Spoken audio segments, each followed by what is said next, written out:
Assalamualaikum warahmatullahi wabarakatuh. Apa kabar kalian semua?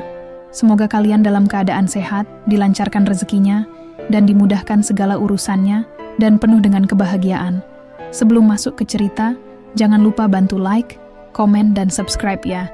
Semoga kalian semua selalu dalam lindungannya. Pintu kamar terbuka sedikit, dan dari celahnya aku bisa melihat sesuatu yang membuat darahku seakan berhenti mengalir. Jantungku berdegup kencang, tubuhku gemetar, dan napasku tercekat. Aku berharap ini hanya mimpi buruk, sesuatu yang akan berakhir begitu aku mengedipkan mata. Tetapi tidak. Apa yang kulihat begitu nyata. Suamiku, laki-laki yang telah menemaniku bertahun-tahun dalam suka dan duka, berdiri di sana, begitu dekat dengan seseorang yang seharusnya menjadi bagian dari hidupku juga. Adik kandungku sendiri, aku tidak bisa bergerak. Aku tidak bisa bersuara. Aku hanya bisa berdiri di sana, menyaksikan bagaimana tangan suamiku menyentuh pipinya, membelai rambutnya dengan kelembutan yang seharusnya hanya milikku. Dan adikku, dia tidak menolak. Dia malah menyandarkan kepalanya ke dada laki-laki yang seharusnya menjadi pelindungku, bukan penghancurku. Air mataku mengalir tanpa bisa kutahan. Dadaku sesak dan tubuhku bergetar hebat. Aku tidak tahu berapa lama aku berdiri di sana, tetapi rasanya seperti selamanya. Aku ingin berteriak, ingin masuk dan memaki mereka, ingin menuntut penjelasan. Tapi kakiku seperti terpaku di lantai. Bagaimana mungkin mereka melakukan ini kepadaku? Aku dan suamiku telah menikah selama 5 tahun. Pernikahan yang awalnya bahagia, penuh tawa dan kebersamaan. Aku mengira dia adalah laki-laki yang setia, yang tidak akan pernah mengkhianatiku. Dan adikku, dia adalah seseorang yang aku besarkan dengan penuh kasih sayang setelah orang tua kami meninggal. Aku selalu melindunginya, memastikan dia baik-baik saja. Aku bahkan membiarkannya tinggal di rumah kami setelah dia menyelesaikan kuliahnya. Aku berpikir, tidak ada salahnya berbagi rumah dengan keluarga sendiri. Tapi ternyata, aku salah besar. Aku ingin tahu sejak kapan ini semua dimulai. Apakah saat aku sibuk bekerja? Apakah ketika aku sedang tidak ada di rumah? Ataukah ini sudah berlangsung jauh sebelum aku menyadarinya? Aku menarik napas dalam-dalam, mencoba mengendalikan emosiku. Aku tidak bisa langsung masuk dan menyerang mereka. Aku harus tenang. Aku harus tahu sejauh mana pengkhianatan ini terjadi. Aku harus memastikan semuanya sebelum aku memutuskan apa yang harus kulakukan. Aku melangkah mundur, kembali ke kamarku dengan tangan gemetar. Aku menutup pintu perlahan dan duduk di tepi ranjang, menatap kosong ke dinding. Pikiranku dipenuhi pertanyaan-pertanyaan yang menyakitkan. Kenapa mereka tega melakukan ini? Aku memejamkan mata, mencoba mengingat kembali saat-saat di mana aku merasa ada yang berubah dalam hubungan kami. Aku teringat beberapa bulan terakhir, ketika suamiku mulai lebih sering pulang malam dengan alasan pekerjaan. Ketika adikku mulai sering menghindar dariku, seolah takut aku akan menanyakan sesuatu. Aku teringat bagaimana suamiku sering membawa hadiah untuknya, sesuatu yang kupikir adalah tanda kepeduliannya sebagai kakak ipar. Bodohnya aku. Aku telah dibutakan oleh kepercayaanku sendiri. Aku berpikir bahwa keluargaku sempurna, bahwa rumah tanggaku baik-baik saja. Aku tidak pernah berpikir kemungkinan terburuk seperti ini akan terjadi padaku. Aku menatap ponselku, ada keinginan untuk menelepon seseorang, menceritakan semuanya, tapi kepada siapa? Aku tidak ingin orang lain tahu aib keluargaku. Aku tidak ingin orang lain melihatku sebagai wanita yang suaminya direbut oleh adiknya sendiri. Malam itu, aku tidak bisa tidur. Aku hanya duduk di tepi ranjang, menatap langit-langit dengan perasaan hancur. Aku harus mencari tahu lebih banyak. Aku harus tahu sejauh mana ini terjadi sebelum aku mengambil keputusan. Keesokan paginya, aku berpura-pura tidak tahu apa-apa. Aku tetap tersenyum saat bertemu dengan mereka di meja makan. Aku melihat bagaimana mereka bertingkah, seolah-olah semuanya baik-baik saja, seolah-olah tidak ada yang salah. Tapi aku tahu sekarang. Aku tahu betapa busuknya mereka di belakangku. Aku mulai memperhatikan setiap gerakan mereka. Cara mereka bertukar pandang, cara mereka berbicara, cara mereka menghindari tatapanku ketika aku berbicara. Aku mulai mencari bukti, mulai menyusun rencana. Aku tidak akan diam saja. Aku tidak akan membiarkan mereka menghancurkan hidupku tanpa balasan. Aku akan memastikan mereka mendapatkan apa yang pantas mereka dapatkan. Aku akan membuat mereka menyesal. Beberapa hari berlalu dan aku terus berpura-pura tidak tahu apa-apa. Aku tetap tersenyum, tetap bersikap seperti istri yang baik, dan tetap memperlakukan adikku seperti biasanya. Tapi di dalam hatiku, aku menyusun strategi. Aku ingin menangkap mereka basah-basah, ingin memastikan mereka tidak bisa lagi mengelak. Aku mulai memasang kamera tersembunyi di beberapa sudut rumah. Aku memilih tempat-tempat yang strategis, di ruang tamu, di dapur, bahkan di dekat kamar adikku. Aku ingin melihat dengan mataku sendiri sejauh mana mereka telah mengkhianatiku. Aku ingin mereka tidak bisa lagi berdalih atau memutarbalikkan fakta. Setiap malam, setelah mereka tidur, aku memeriksa rekaman. Pada awalnya, tidak ada yang mencurigakan. Mereka tetap menjaga jarak ketika aku ada. Tapi, pada malam ketiga, aku menemukan sesuatu yang membuat perutku terasa mual. Di rekaman itu, kulihat suamiku masuk ke kamar adikku saat aku sudah tertidur. Mereka berbicara pelan, lalu saling berpelukan. Aku bisa melihat bagaimana suamiku menatapnya dengan tatapan yang dulu hanya ia berikan kepadaku. Adikku pun tidak menolak, bahkan membalas tatapan itu dengan penuh kelembutan. Dadaku terasa sesak. Aku mematikan rekaman itu sebelum melihat lebih lanjut. Aku sudah cukup tahu. Aku sudah cukup melihat bukti betapa kejinya mereka. Malam itu aku tidak menangis. Aku sudah melewati tahap itu. Kini yang ada hanyalah amarah yang membara. Aku tidak bisa langsung mengonfrontasi mereka. Tidak sekarang. Aku harus membuat mereka merasakan penderitaan yang mereka berikan kepadaku. Pagi harinya, aku menyiapkan sarapan seperti biasa. Aku mengaduk kopi untuk suamiku, memastikan semuanya tampak normal. Aku bahkan bercanda dengannya, seperti tidak terjadi apa-apa. Aku ingin dia tetap merasa aman, tetap merasa aku adalah istri bodoh yang tidak tahu apa-apa. Tapi aku memperhatikan sesuatu. Adikku mulai gelisah. Sejak tadi, dia tidak menatap mataku. Tangannya gemetar saat mengambil sendok. Apakah dia merasa bersalah? Atau dia hanya takut aku mengetahui semuanya? Aku tersenyum kecil. Mereka akan segera tahu bahwa aku bukan wanita yang bisa diinjak-injak begitu saja. Setelah suamiku berangkat kerja, aku menghampiri adikku yang sedang duduk di ruang tamu. Dia terlihat terkejut saat aku duduk di sebelahnya. Kakak mau ngomong sesuatu, ucapku dengan nada lembut.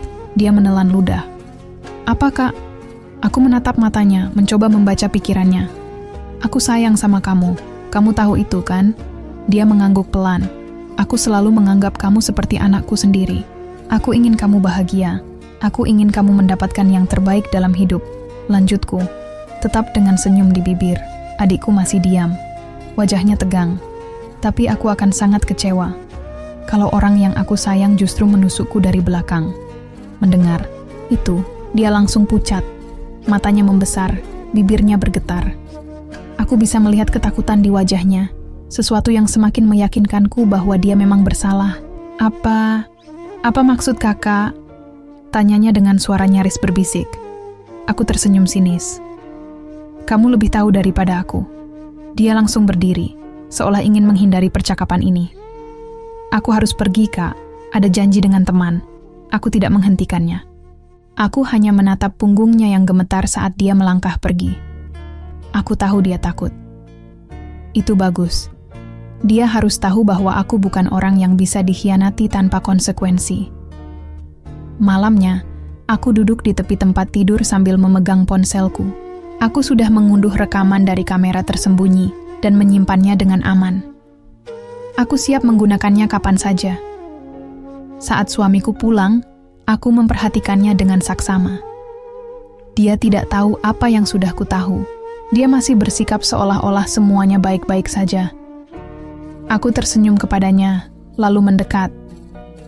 Sayang, kamu kelihatan capek, ucapku, menatapnya dengan penuh perhatian. Dia mengangguk. Ya, Banyak kerjaan di kantor. Aku tersenyum lebih lebar. Oh, begitu ya. Atau capek karena sesuatu yang lain? Dia mengerutkan kening. Maksudnya? Aku tertawa kecil, lalu menggeleng. Nggak apa-apa. Aku cuma penasaran. Kalau kamu menyembunyikan sesuatu dariku, kamu pasti bilang, kan? Dia terlihat sedikit gelisah. Kenapa tiba-tiba ngomong gitu? Aku mendekatkan wajahku ke telinganya, lalu berbisik.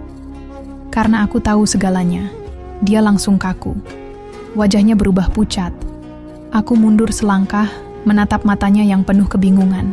Tidur nyenyak ya, sayang, ucapku dengan nada dingin sebelum melangkah pergi. Aku bisa merasakan ketegangannya dari cara dia menatapku. Bagus. Biarkan dia merasa ketakutan. Aku belum selesai dengan mereka. Permainan baru saja dimulai. Malam itu, aku tidur dengan perasaan yang campur aduk. Aku masih marah, tapi ada kepuasan kecil saat melihat wajah ketakutan suamiku. Dia pasti tidak bisa tidur nyenyak malam ini. Bagus, itu baru permulaan. Keesokan paginya, aku bangun lebih awal. Aku menyiapkan sarapan seperti biasa, tetapi kali ini ada perasaan aneh yang menggelayut di udara. Suamiku duduk di meja makan dengan wajah lesu. Matanya sembab seperti kurang tidur. Adikku juga tampak pucat. Tidak banyak bicara seperti biasanya.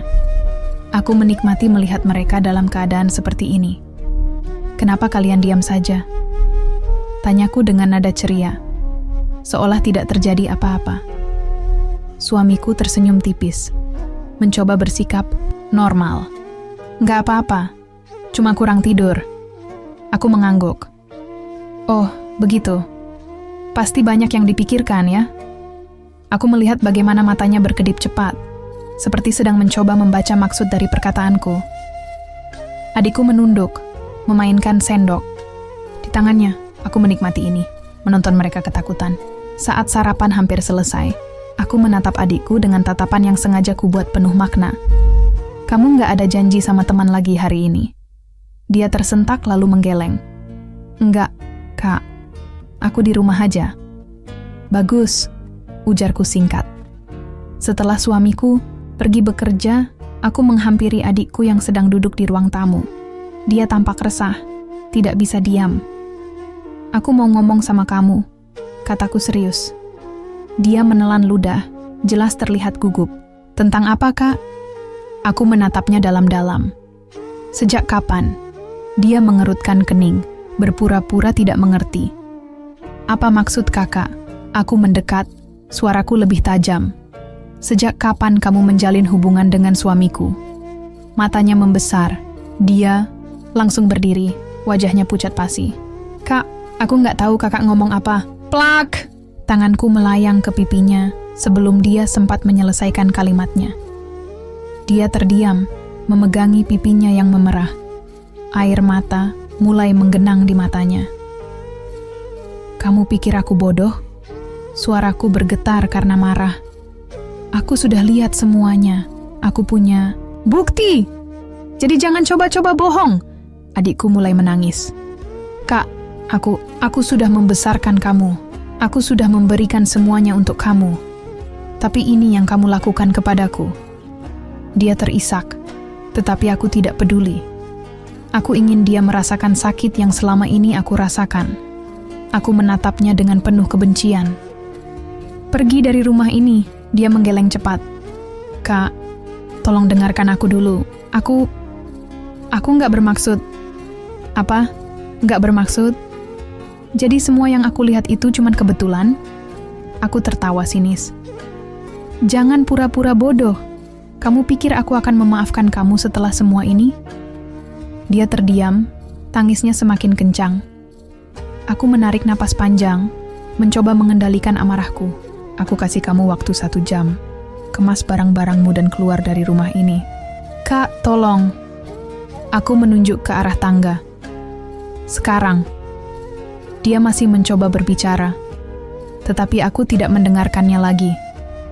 Aku berjalan pergi, meninggalkannya menangis sendirian di ruang tamu. Aku tidak peduli. Aku sudah terlalu muak. 1 jam, kemudian Aku melihatnya keluar dari rumah dengan koper di tangan. Wajahnya masih penuh air mata, tetapi aku tidak merasa iba sedikit pun. Aku hanya berdiri di ambang pintu, menatapnya dingin saat dia berjalan pergi. Saat dia menghilang di ujung jalan, aku menutup pintu dengan keras. Satu musuh sudah pergi, kini tinggal satu lagi. Suamiku. Aku duduk di ruang tamu, memegang ponselku. Aku membuka galeri dan melihat kembali rekaman yang sudah kudapat. Aku sudah memikirkan rencana berikutnya. Aku tidak akan berdiam diri. Aku tidak akan menjadi istri yang dikhianati tanpa balas dendam. Aku akan memastikan suamiku merasakan penderitaan yang lebih besar. Permainan masih jauh dari selesai. Malam itu aku duduk di ruang tamu dengan tenang. Pikiranku berputar, menyusun langkah selanjutnya. Aku tidak ingin gegabah. Aku ingin memastikan suamiku benar-benar terjebak dalam perangkap yang aku siapkan. Beberapa jam kemudian, suara mobil terdengar di halaman depan. Aku segera mengambil napas dalam-dalam dan memasang ekspresi datar. Pintu terbuka dan suamiku masuk. Dia terlihat lelah, mungkin karena hari ini penuh tekanan baginya. Aku yakin, sejak tadi dia pasti bertanya-tanya apakah aku benar-benar tahu semuanya. Aku tetap duduk di sofa, tidak menoleh ke arahnya. Aku bisa merasakan dia berdiri di ambang pintu, ragu-ragu. "Kamu belum tidur?" tanyanya pelan. Aku menggeleng, tetap fokus menatap layar ponselku. Dia berjalan mendekat, duduk di sofa di seberangku. "Kita bisa bicara?" Aku tertawa kecil, lalu akhirnya menatapnya. "Oh, sekarang kamu mau bicara? Setelah selama ini kamu menyembunyikan semuanya dariku?" Dia terdiam. Aku bisa melihat matanya berkedip cepat, mencoba mencari kata-kata yang tepat. Aku bisa jelasin," katanya akhirnya. Aku mendengus. "Jelaskan apa?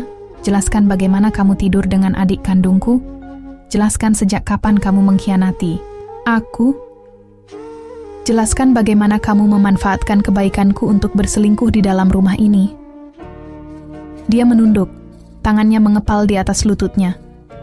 "Aku nggak pernah berniat menyakitimu." Aku meledak tertawa. "Lucu sekali. Kamu pikir aku akan percaya?"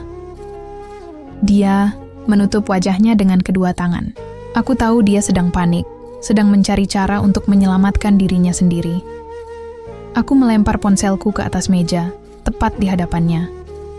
Layar menyala, menampilkan salah satu rekaman yang aku simpan. Dia menatapnya dengan mata membesar. Napasnya tercekat. "Aku punya semuanya," kataku dingin. "Semua rekaman, semua bukti. Kamu nggak bisa berkelit lagi." Dia menelan ludah. Tangannya terangkat seakan ingin mengambil ponsel itu, tapi aku segera menariknya kembali.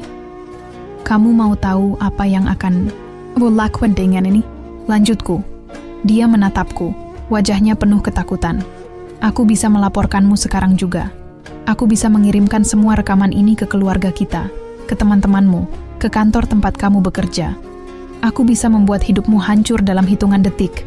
Suaraku penuh kebencian. Dia menggeleng cepat. "Tolong, jangan lakukan itu." Aku tersenyum sinis. "Kenapa? Takut kehilangan semuanya? Takut orang lain tahu betapa menjijikkannya dirimu?" Dia terdiam. Matanya berkaca-kaca. Aku menyandarkan tubuhku ke sofa, menatapnya dengan dingin. "Kamu punya dua pilihan." Dia mengangkat wajahnya, menunggu jawabanku dengan napas tertahan. "Pilihan pertama, aku akan menyebarkan semua bukti ini. Aku akan memastikan semua orang tahu siapa dirimu sebenarnya. Kamu akan kehilangan segalanya, pekerjaanmu, reputasimu, bahkan semua orang di sekitarmu akan menjauhimu." Dia menunduk, tubuhnya mulai gemetar.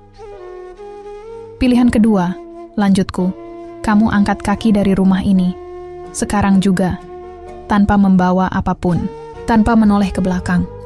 Dia menatapku dengan mata penuh ketakutan. "Tolong, jangan lakukan ini." Aku menyeringai. "Oh, kenapa? Bukankah kamu dan adikku saling mencintai? Pergilah, kejar dia. Hidup kalian akan jauh lebih baik tanpa aku, kan?" Dia tetap diam, jelas terlihat kebingungan. Aku bangkit dari sofa, berjalan mendekatinya. Aku kasih kamu waktu 5 menit. Kalau dalam 5 menit kamu masih di sini, aku akan memilih opsi pertama. Dia terperanjat. Aku melihat bagaimana keringat mulai mengalir di pelipisnya. Dia melihat ke sekeliling, seolah mencari jalan keluar. Lalu, tanpa berkata apa-apa lagi, dia berdiri dan berjalan cepat ke kamar. Aku mendengar suara lemari dibuka dan ditutup dengan kasar. Beberapa menit kemudian, dia keluar dengan sebuah tas kecil. Aku menatapnya tanpa ekspresi. Bagus. Sekarang, pergi. Dia menatapku untuk terakhir kalinya, seolah berharap aku akan berubah pikiran, tapi aku hanya menatapnya dingin. Dengan langkah berat, dia berjalan keluar dari rumah. Aku menunggu sampai suara mobilnya menghilang di kejauhan. Begitu semuanya selesai, aku menghela napas panjang. Aku akhirnya sendiri. Aku seharusnya merasa lega, tapi yang ada hanya kekosongan. Semua yang telah aku bangun selama ini hancur dalam sekejap. Aku kehilangan suami, kehilangan adik, kehilangan keluarga yang selama ini aku percaya. Tapi satu hal yang pasti, aku tidak akan membiarkan mereka menghancurkan hidupku lebih jauh lagi. Aku akan bangkit. Aku akan membuktikan bahwa aku lebih kuat dari yang mereka kira. Dan aku akan memastikan mereka menyesali semuanya. Beberapa hari setelah kepergian mereka, rumah terasa lebih sepi. Tidak ada lagi suara adikku yang selalu riang di pagi hari. Tidak ada lagi suamiku yang pura-pura mencium keningku sebelum berangkat kerja. Tidak ada lagi kepalsuan di dalam rumah ini. Seharusnya aku merasa lebih baik. Seharusnya aku merasa bebas. Tapi kenyataannya, aku masih dihantui oleh rasa sakit. Aku mencoba menyibukkan diri dengan pekerjaan, dengan aktivitas lain di luar rumah. Aku bertemu teman-teman, mencoba tersenyum seperti biasa, tapi setiap kali aku pulang ke rumah, aku kembali tenggelam dalam kesunyian. Aku membuka media sosial, mencoba mencari tahu keberadaan mereka. Akun adikku tampak tidak aktif. Mungkin dia takut aku akan menyerangnya di dunia maya. Tapi suamiku, dia masih tetap aktif. Aku melihat unggahan terbarunya, foto dirinya di sebuah apartemen baru. Tidak ada keterangan, hanya sebuah foto dirinya dengan pemandangan kota di belakangnya. Aku menggulir komentar-komentar di bawahnya. Wah, pindah rumah ya, keren. Gimana kabar istri? Kok nggak pernah kelihatan lagi? Single. Lagi nih, aku mendengus. Dia belum berani mengungkapkan semuanya ke publik. Pengecut, aku menutup ponsel dan memejamkan mata. Aku tahu, cepat atau lambat mereka akan mencoba membangun kehidupan baru bersama. Mungkin mereka berharap aku akan melupakan semuanya. Tapi aku tidak akan membiarkan itu terjadi. Mereka tidak bisa pergi begitu saja setelah menghancurkan hidupku. Beberapa minggu kemudian, aku mendapat kabar yang mengejutkan. Salah satu temanku yang bekerja di kantor suamiku menghubungiku. Kamu tahu nggak? Suamimu, maksudku mantan suamimu, dapat peringatan keras dari kantornya. Aku mengernyit. Kenapa? Kayaknya ada yang melaporkan sesuatu tentang dia. Aku nggak tahu persisnya, tapi desas-desusnya sih soal perselingkuhan di lingkungan keluarga. Katanya, ada bukti yang sampai ke manajemen. Aku terdiam. Bukti? Manajemen, aku tersenyum dingin. Sepertinya seseorang sudah membantu menyebarkan rekaman yang aku simpan. Aku tidak tahu siapa, mungkin seseorang yang membencinya, atau seseorang yang peduli padaku. Aku tidak perlu turun tangan sendiri. Dunia sudah mulai menunjukkan keadilannya. Terus, apa yang terjadi sekarang? Tanyaku pura-pura tidak tahu. Dia nggak langsung dipecat sih, tapi posisinya mulai goyah. Banyak orang di kantor mulai menjauhi dia. Istrinya yang cantik dan setia ternyata dia khianati. Siapa yang masih mau respek sama dia? Aku tersenyum lebih lebar. Dan satu lagi, lanjut temanku. Suaranya lebih pelan. Adikmu, katanya dia tinggal satu apartemen sama dia. Aku sudah menduganya. Oh, ya? Tapi ada gosip kalau mereka sering bertengkar. Ada yang pernah dengar adikmu menangis dan membanting sesuatu. Sepertinya dia nggak bahagia. Aku menghela napas pelan. Jadi, mereka mulai merasakan akibatnya. Dulu, adikku mungkin berpikir bahwa bersama suamiku akan membuatnya bahagia. Mungkin dia berpikir aku adalah penghalang bagi kebebasannya, bahwa aku tidak mengerti perasaannya. Tapi sekarang, dia mulai merasakan apa yang aku rasakan. Suamiku mungkin bisa mencintainya di belakangku, tapi apakah dia bisa menjadi pasangan yang baik ketika mereka harus menghadapi dunia nyata? Apakah hubungan yang dibangun di atas pengkhianatan bisa bertahan lama? Aku menutup telepon setelah berbincang sebentar lagi dengan temanku. Lalu, aku membuka ponselku dan melihat kembali rekaman yang masih kusimpan. Aku bisa saja menyebarkan semuanya ke publik. Aku bisa menghancurkan reputasi mereka sepenuhnya, tapi aku memutuskan untuk tidak melakukannya. Belum sekarang. Aku ingin melihat mereka hancur dengan cara yang lebih menyakitkan. Bukan karena aku yang menyerang mereka, tapi karena mereka sendiri yang menghancurkan satu sama lain. Dan aku akan menunggu hari itu tiba. Hari demi hari berlalu, dan aku mulai menikmati hidupku yang baru. Tanpa mereka, rumah terasa lebih damai. Tidak ada kepalsuan, tidak ada kebohongan yang mengotori setiap sudut ruangan. Tapi aku belum puas. Aku masih ingin melihat mereka menderita lebih dalam lagi. Aku ingin melihat bagaimana hubungan terlarang mereka yang dulu, begitu mereka agungkan itu mulai retak dan hancur berkeping-keping. Sore itu, aku sedang duduk di sebuah kafe ketika sebuah pesan masuk ke ponselku. "Kak, aku butuh bicara. Tolong angkat teleponku." Aku menatap pesan itu lama. Itu dari adikku. Aku tersenyum sinis. Jadi akhirnya dia menghubungiku? Aku membiarkan ponselku bergetar beberapa kali sebelum akhirnya mengangkatnya dengan malas. "Ada apa?" tanyaku dingin. "Kak," suaranya serak, seperti habis menangis. Aku nggak tahu harus kemana lagi. Aku nyesel. Aku memutar-mutar cangkir kopiku. Menyesal? Menyesal karena apa? Karena semuanya, Kak. Dia mulai terisak. Aku bodoh. Aku pikir dia benar-benar mencintaiku. Aku pikir dia akan membahagiakanku. Aku mendengus. Dan sekarang kamu sadar kalau semua itu cuma omong kosong. Dia diam. Isakannya semakin terdengar jelas. Aku menikmati ini. Aku ingin dia merasakan sakitnya dikhianati, sakitnya dihancurkan oleh orang yang paling dia percayai. "Apa dia menyakitimu?" tanyaku, berpura-pura peduli. Dia menghela napas panjang sebelum akhirnya berkata, pelan, "Dia mulai berubah, Kak. Dia kasar. Dia sering marah-marah. Aku nggak tahu harus gimana." Aku tersenyum kecil. Jadi akhirnya topeng suamiku itu terlepas. Juga, dulu dia bisa berpura-pura menjadi suami yang baik, perhatian, dan penuh kasih sayang. Tapi sekarang, ketika dia tidak punya lagi hal yang harus dia pertahankan, sifat aslinya keluar. Aku bersandar ke kursi, menikmati setiap detik percakapan. "Ini, jadi kamu mau aku bantu apa?" tanyaku santai. "Kak, aku nggak punya siapa-siapa lagi. Aku nggak punya tempat untuk pergi. Aku nggak bisa kembali ke rumah." Aku bisa merasakan ketakutan di suaranya. Dulu, dia punya segalanya. Aku yang selalu ada untuknya, suami yang diam-diam dia curi dariku, kehidupan yang dia pikir akan sempurna. Dan sekarang, dia tidak punya siapa-siapa. Aku bisa saja mengusirnya, membiarkannya terdampar tanpa arah.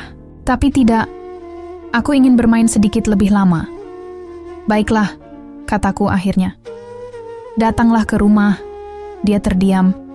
"Benar, Kak. Kakak nggak marah?" Aku tertawa kecil. "Oh, aku masih sangat marah. Tapi aku ingin mendengar ceritamu lebih lengkap." Dia menghela napas lega. "Terima kasih, Kak. Terima kasih." Aku menutup telepon tanpa mengatakan apa-apa lagi. Ini akan menjadi sangat menarik. Malam itu, ketika bel rumah berbunyi, aku sudah siap. Aku membuka pintu dan melihat adikku berdiri di sana.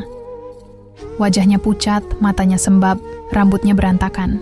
Dia terlihat jauh berbeda dari adik yang dulu tinggal bersamaku, yang selalu tampil ceria, penuh percaya diri. Sekarang dia hanya bayangan dari dirinya yang dulu. Aku memandanginya lama sebelum akhirnya melangkah ke samping, memberi jalan. Masuk.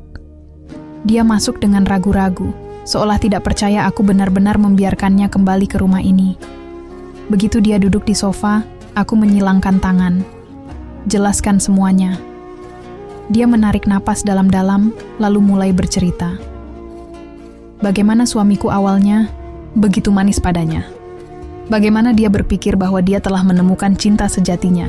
Bagaimana dia membayangkan kehidupan mereka akan sempurna, lebih baik dari kehidupanku bersamanya. Tapi semuanya mulai berubah setelah beberapa minggu mereka tinggal bersama. Suamiku mulai menunjukkan sifat aslinya. Dia mudah marah, sering pulang, larut malam tanpa kabar. Dia mulai bersikap dingin, bahkan beberapa kali mengancamnya saat mereka bertengkar. Aku nggak tahu harus gimana, Kak. Adikku mengusap wajahnya dengan gemetar. Aku benar-benar menyesal. Aku menatapnya tanpa ekspresi. Dan kamu pikir aku akan memaafkanmu begitu saja? Dia menunduk, air mata kembali mengalir di pipinya. Aku tahu aku salah, Kak. Aku nggak pantas dimaafkan. Tapi aku nggak punya siapa-siapa lagi. Aku menatapnya lama, aku bisa saja mengusirnya. Lagi. Bisa saja membiarkan dia merasakan kesendirian yang lebih dalam. Tapi aku punya rencana lain. Aku akan memberinya tempat berlindung untuk sementara. Aku akan membuatnya merasa aman. Dan ketika saatnya tiba, aku akan menunjukkan bahwa tidak ada pengampunan untuk pengkhianatan. Aku tersenyum tipis. Baiklah, kamu bisa tinggal di sini untuk sementara. Adikku terisak. Terima kasih, Kak. Aku janji aku akan menebus semuanya. Aku menepuk bahunya pelan. Tentu saja, kita lihat nanti. Tapi dalam hati aku sudah merencanakan bagaimana cara membalas semua ini. Permainan ini masih jauh dari selesai. Sejak hari itu, adikku tinggal bersamaku lagi. Tapi tentu saja, suasana rumah tak pernah kembali seperti dulu. Ada jarak di antara kami, ada dinding tak kasat mata yang memisahkan hubungan kami sebagai kakak beradik. Aku tahu dia berusaha memperbaiki kesalahannya. Dia mulai membantuku di rumah, memasak untukku, bahkan mencoba berbicara denganku seperti dulu. Tapi aku tidak bisa begitu saja melupakan apa yang telah dia lakukan. Setiap kali aku melihat wajahnya, aku masih bisa membayangkan bagaimana dia dan suamiku berkhianat di belakangku. Aku masih ingat rasa sakitnya, dan aku tidak akan membiarkannya pergi tanpa hukuman. Suatu malam, aku duduk di meja makan sementara adikku membereskan piring. Aku memperhatikannya diam-diam, melihat bagaimana dia tampak lebih kurus, wajahnya pucat. Dia masih menghubungimu? Tanyaku tiba-tiba. Adikku terhenti sejenak, lalu perlahan menggeleng. Enggak, aku mendekatkan tubuhku ke meja. Jujur saja, dia masih menghubungimu, kan? Adikku menggigit bibirnya, lalu akhirnya mengangguk pelan. Iya. Tapi aku nggak pernah balas pesannya. Aku tersenyum tipis. Bagus. Aku sudah menduga suamiku akan mencoba mencari cara untuk menghubunginya. Pria itu tidak pernah suka kehilangan kendali atas sesuatu, termasuk adikku. Aku ingin melihat sejauh mana dia akan berusaha mendapatkannya kembali. Aku ingin melihatnya menderita, dan aku punya ide bagaimana caranya. Keesokan harinya, aku menyusun rencanaku dengan hati-hati. Aku memastikan adikku keluar rumah untuk berbelanja, lalu aku mengambil ponselnya. Aku membuka pesan dari mantan suamiku. Kita harus bicara. Aku nggak bisa hidup tanpa kamu. Aku janji aku akan berubah. Aku mendengus. Dasar laki-laki menjijikan. Tanpa ragu, aku membalas pesannya.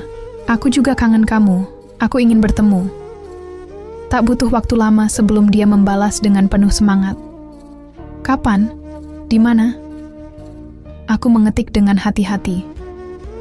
Malam ini, di kafe tempat kita dulu sering bertemu. Aku tersenyum puas saat dia langsung setuju. Aku ingin melihat reaksinya saat dia sadar siapa yang sebenarnya datang menemui dia. Malam itu, aku berdiri di depan cermin, mengenakan gaun terbaikku. Aku ingin terlihat sempurna. Aku ingin dia menyesali keputusannya meninggalkanku. Ketika aku tiba di kafe, aku melihatnya duduk di salah satu sudut, tampak gelisah. Dia menatap ke sekeliling, mencari seseorang yang dia pikir adalah adikku. Aku berjalan mendekatinya dengan langkah santai, lalu duduk di kursi di depannya. Dia terkejut, matanya melebar, tubuhnya menegang. "Apa kabar?" tanyaku dengan senyum manis. Dia menelan ludah, jelas terlihat tidak nyaman. "Kenapa kamu di sini?" Aku mengangkat bahu. "Bukankah aku yang mengajakmu bertemu?" Dia mengernyit. Tapi, aku pikir, aku menyandarkan tubuhku ke kursi, menatapnya dengan tajam. "Kamu pikir aku nggak tahu kalau kamu masih mencoba menghubungi adikku?" Dia terdiam. Aku tertawa kecil. "Kamu benar-benar pria yang menyedihkan. Setelah menghancurkan hidupku, kamu masih belum puas? Kamu masih ingin merusak hidup adikku juga?" Dia menggeleng cepat. "Bukan begitu. Aku hanya ingin memperbaiki semuanya." Aku menatapnya tajam. "Memperbaiki? Kamu pikir kamu bisa memperbaiki semuanya dengan kata-kata manismu? Kamu pikir aku dan adikku bisa begitu saja melupakan semua yang kamu lakukan?" Dia membuka mulutnya, seakan ingin membela diri. Tapi aku segera menyela. "Aku ingin kamu dengarkan baik-baik," kataku dengan suara rendah namun penuh tekanan. "Aku tidak akan pernah memaafkanmu. Dan aku pastikan, kamu akan membayar untuk semuanya." Dia menatapku dengan wajah penuh ketakutan. Aku menyeringai.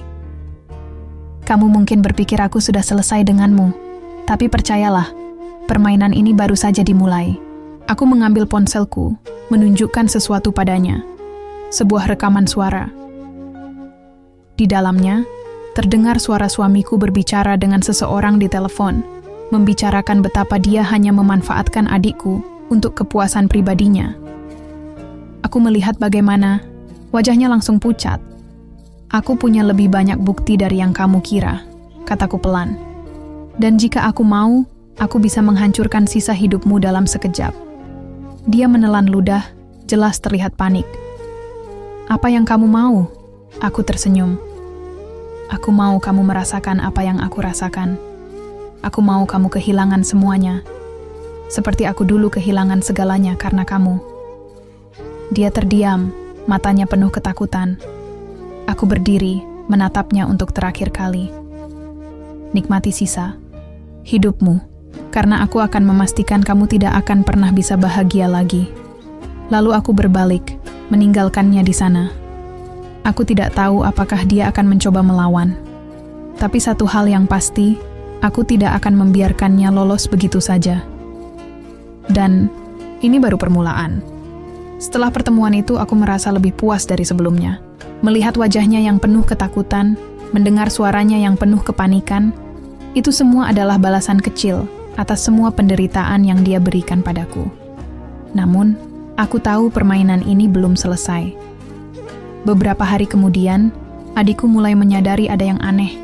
"Kak, kamu lihat ponselku?" tanyanya saat kami sedang sarapan. Aku berpura-pura berpikir. "Mungkin kamu lupa menaruhnya." Dia mengangguk, lalu mulai mencari ke sana kemari. Tapi aku tahu betul ponselnya sudah kembali ke tempatnya sejak kemarin. Yang dia tidak tahu adalah aku telah membaca seluruh isi percakapannya dengan mantan suamiku sebelum mengembalikannya. Aku tahu segalanya. Aku tahu bahwa dia masih ragu, masih menyimpan perasaan untuk pria busuk itu, meskipun dia juga ketakutan. Dan itu berarti aku masih punya celah untuk bermain. Aku sudah mengatur segalanya dengan hati-hati. Aku ingin mereka berdua merasakan kehancuran yang lebih dalam. Beberapa hari kemudian, aku menerima pesan dari seseorang yang tidak aku sangka, rekan kerja mantan suamiku. Kamu pasti mau tahu soal ini. Dia mengirimkan sebuah file. Dengan jantung berdebar, aku membukanya. Isinya adalah beberapa bukti transaksi keuangan, dana yang dipindahkan secara ilegal, proyek-proyek yang dimanipulasi, bahkan tanda tangan palsu yang digunakan untuk menyembunyikan kesalahan besar. Aku tersenyum. Jadi, selain seorang pengkhianat, dia juga seorang penipu. Aku langsung tahu apa yang harus aku lakukan. Aku mengumpulkan semua bukti itu dan mengirimkannya secara anonim ke manajemen kantornya. Aku ingin melihat bagaimana dia akan menghadapi skandal yang jauh lebih besar daripada perselingkuhannya. Dan ternyata reaksinya datang lebih cepat dari yang aku duga.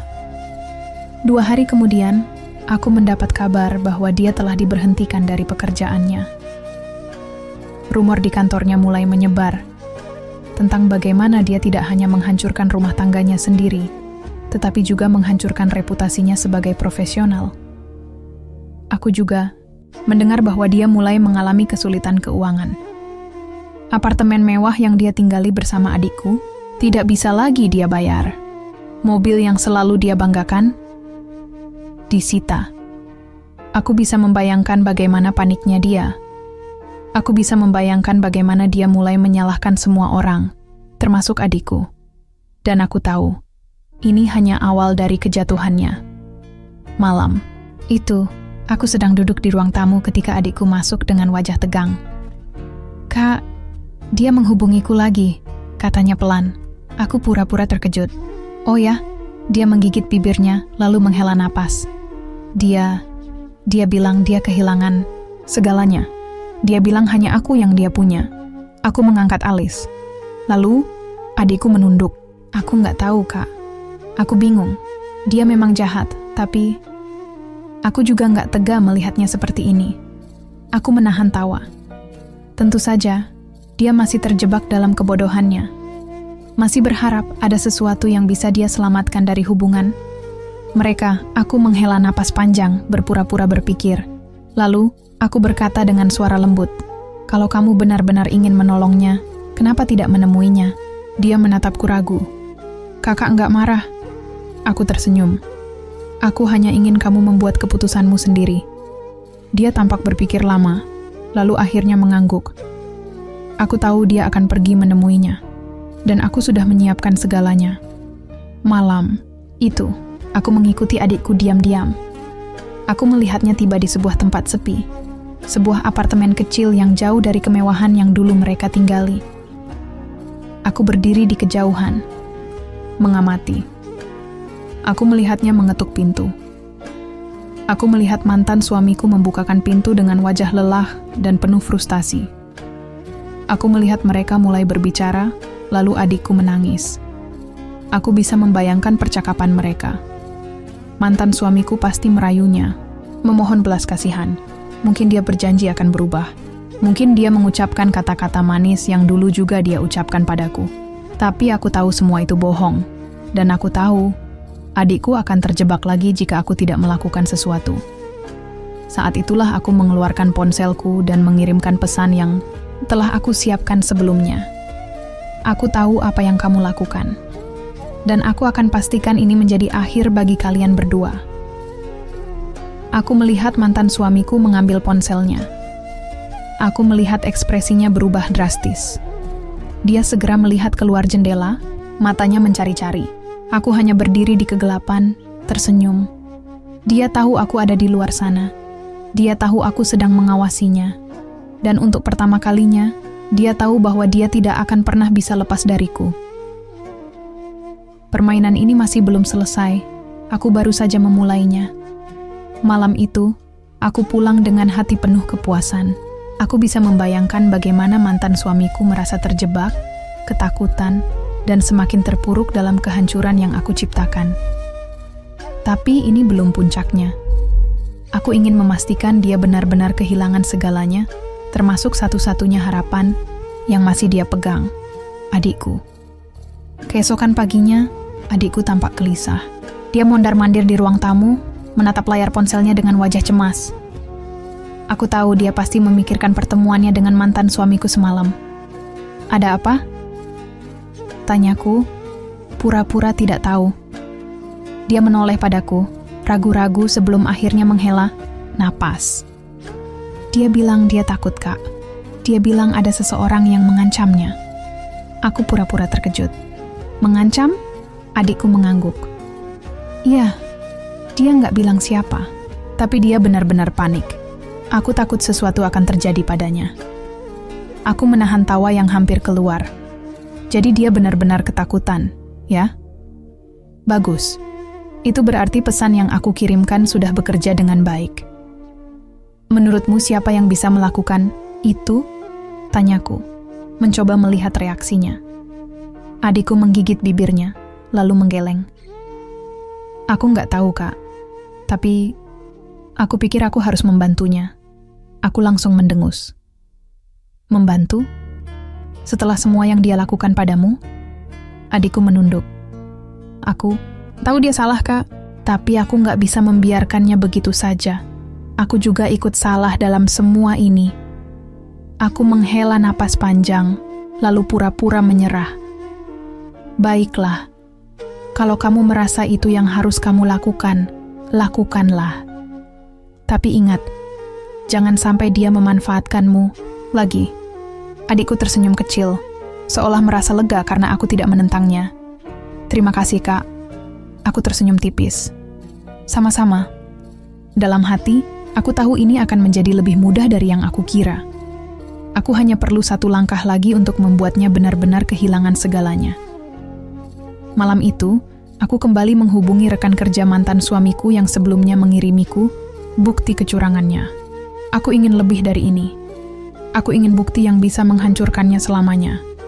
Tidak butuh waktu lama sebelum dia membalas. Aku punya sesuatu yang lebih buruk. Bukti kalau dia menerima suap dalam beberapa proyek. Kalau ini bocor, dia bisa masuk penjara. Aku tersenyum puas. Bagus, kirimkan padaku. Aku akan urus sisanya. Begitu aku menerima bukti tersebut, aku segera mengirimkannya ke beberapa media lokal dan juga kantor polisi.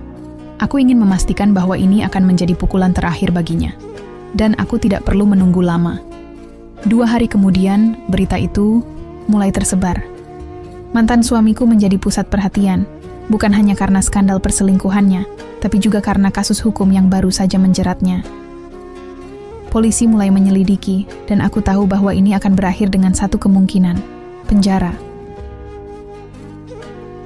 Aku duduk di ruang tamu, menonton berita itu dengan segelas anggur di tanganku. Aku menang. Namun, satu hal yang tidak aku duga terjadi. Adikku tiba-tiba pulang dalam keadaan berantakan. Matanya merah, wajahnya penuh kesedihan. Dia langsung berlari ke arahku, menatapku dengan ekspresi yang sulit aku baca.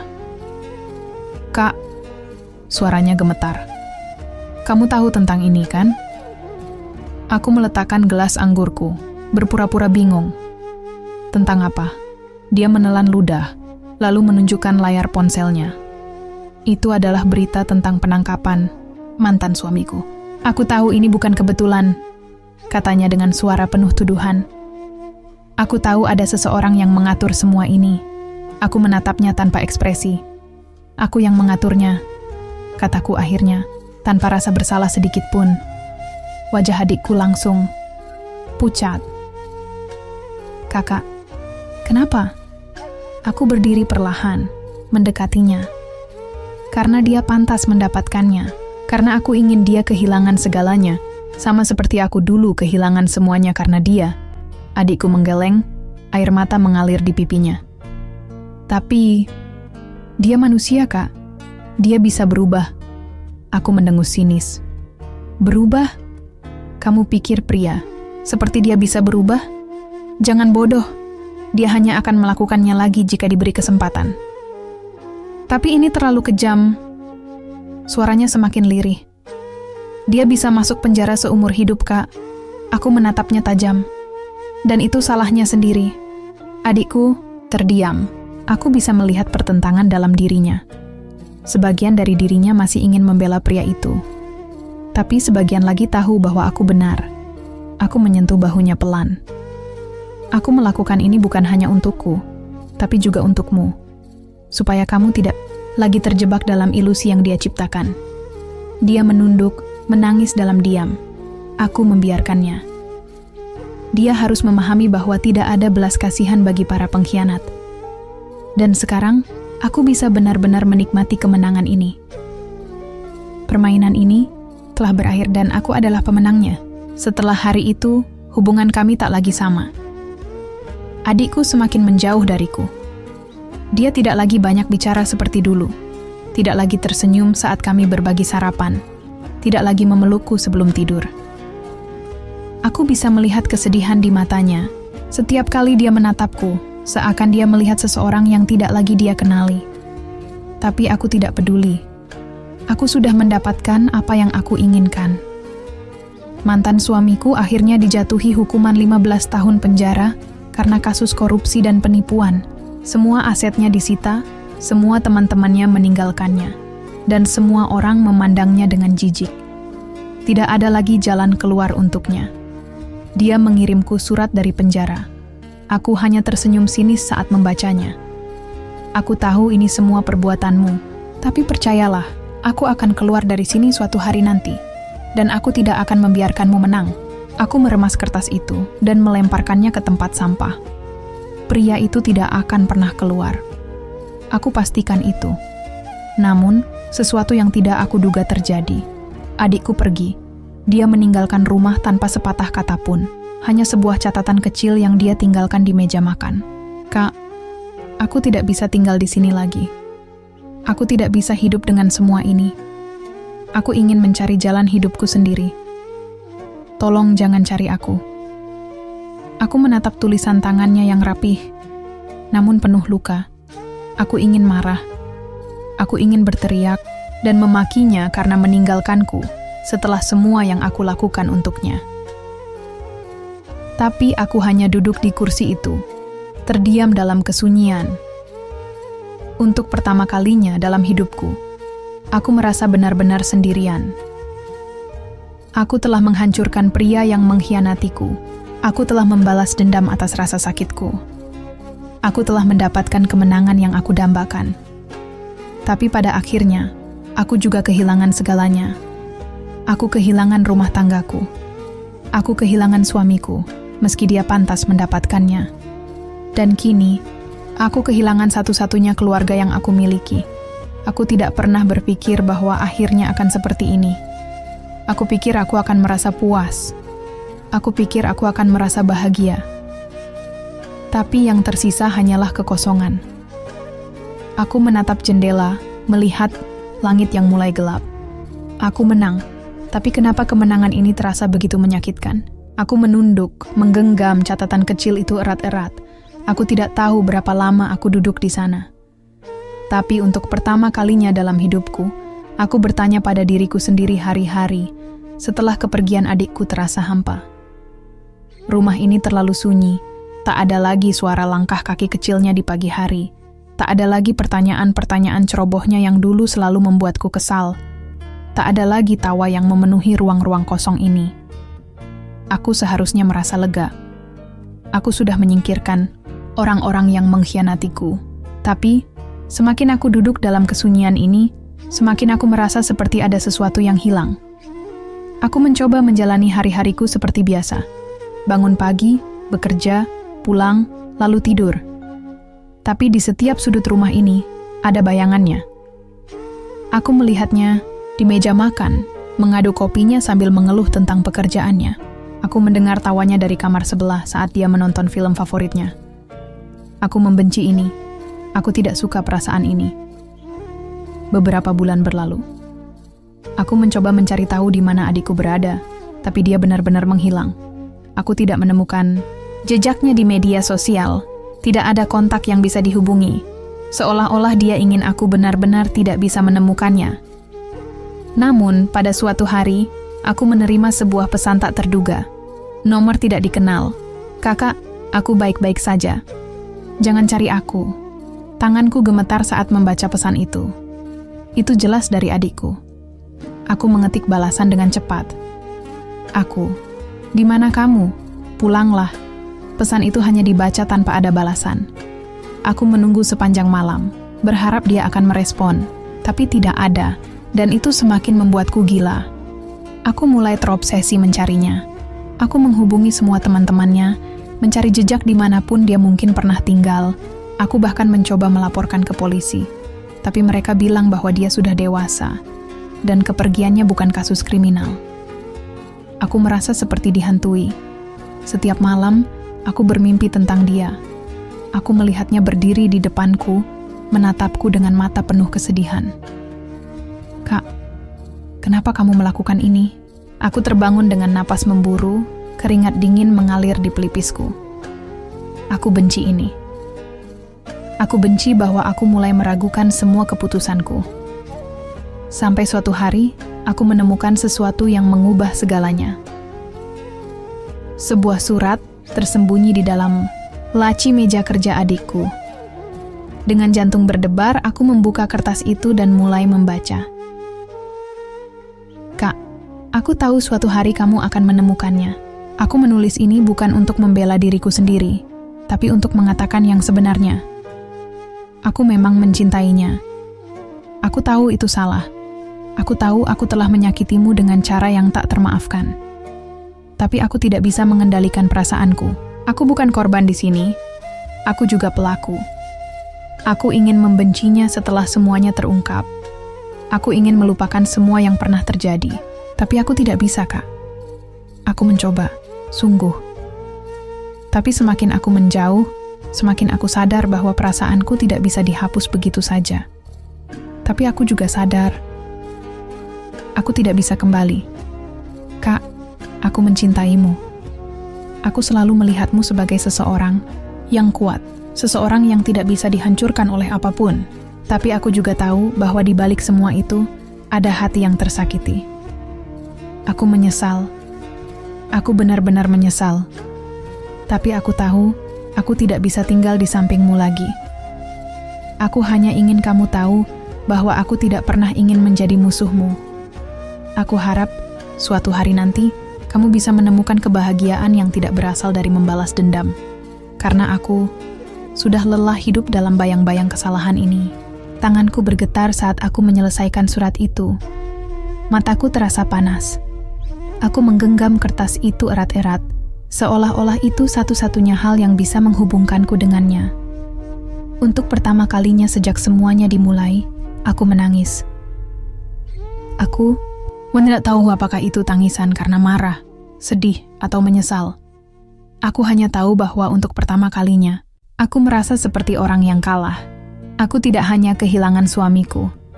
Aku kehilangan satu-satunya orang yang selalu ada di sampingku sejak kecil. Dan aku tidak tahu apakah aku bisa mendapatkannya kembali. Hari-hari setelah membaca surat itu terasa semakin menyiksa. Aku merasa seperti ada sesuatu yang terus-menerus menghantui pikiranku. Dulu, aku begitu yakin bahwa balas dendam adalah satu-satunya jalan untuk membalas sakit hatiku. Aku ingin mantan suamiku hancur. Aku ingin adikku merasakan penderitaan yang sama seperti yang dia berikan padaku. Tapi sekarang, setelah semuanya terjadi, setelah aku kehilangan segalanya, aku mulai bertanya-tanya, apakah aku benar-benar menang? Aku mencoba melanjutkan hidupku. Aku fokus pada pekerjaanku. Aku menghabiskan waktu sendirian di rumah. Aku mencoba mengisi kesunyian ini dengan berbagai kesibukan. Tapi tetap saja, ada sesuatu yang kosong. Aku mulai memahami sesuatu. Balas dendam mungkin bisa memberikan kepuasan sesaat, tapi setelah itu, yang tersisa hanyalah kehampaan. Aku mulai berpikir untuk mencari adikku kembali. Bukan untuk menuntutnya pulang, tapi hanya untuk memastikan dia baik-baik saja. Aku mencoba menghubungi nomor yang pernah dia gunakan untuk mengirim pesan padaku, tapi tidak pernah ada jawaban. Aku bahkan pergi ke beberapa tempat yang mungkin dia kunjungi, tapi hasilnya tetap nihil. Sampai suatu hari, aku mendapatkan pesan dari nomor yang sama. Kak, aku baik-baik saja.